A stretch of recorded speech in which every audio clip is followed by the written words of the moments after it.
مچھل، آپ دیکھیں NTPSC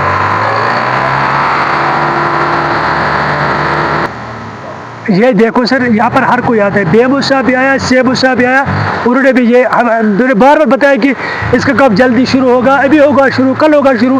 ابھی موسم سرما آنے والا ہے، کل اس میلے میں برف گرے گی، اس کا کام کب شروع ہوگا؟ لیکن ہمارے ساتھ اس بچل کے ساتھ ہمیشہ کے لیے دھوکہ آپ چاہتے ہیں جس ٹھیکیدار نے یہاں پہ کام ادھورا چھوڑا ہے اور شاید اس کا پیمنٹ بھی نکالا گیا ہے، کہ آپ چاہتے ہیں اس کا تحقیقات ہونا چاہیے؟ بالکل ہونی چاہیے، کیوں نہیں ہونی چاہیے؟ یہ لوگوں کا پیسہ ہے، عوام کا پیسہ ہے، اس کے ساتھ جو جس نے یہ کیا ہے، یہ غنڈہ گردی کی ہے، اس کے خلاف کارروائی ہونی چاہیے۔ اور میں ہیلتھ ڈپارٹمنٹ سے، میں DC کپواڑہ سے اور CMO صاحب سے میں پھر ایک بار پھر میں آپ کے اس چینل کے مادھیم سے CMO صاحب سے اور BMO صاحب سے اور ڈپٹی کمشنر کپواڑہ سے میں یہ گزارش کرنا چاہتا ہوں اس عوام کی طرف سے کہ جس ٹھیکیدار نے یہ کام ادھورا چھوڑا ہے، پیسہ نکالا ہے، پھر کام دوبارہ شروع نہیں کیا ہے، یہاں پر آپ دیکھیں خود ہی کہ یہاں پر کتنی گندگی آتے، کتے،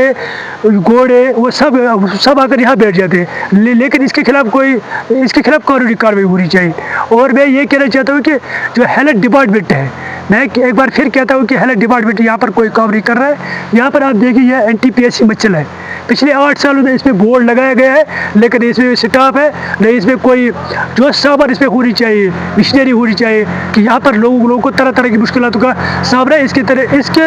کے طرف کسی نے کوئی مطلب یہاں پر کام شروع نہیں کیا ہے، تو میں DC کپواڑہ اس پہ جو انویسٹیگیشن کر رہے ہیں اور یہاں کے لوگوں کو انصاف دیں۔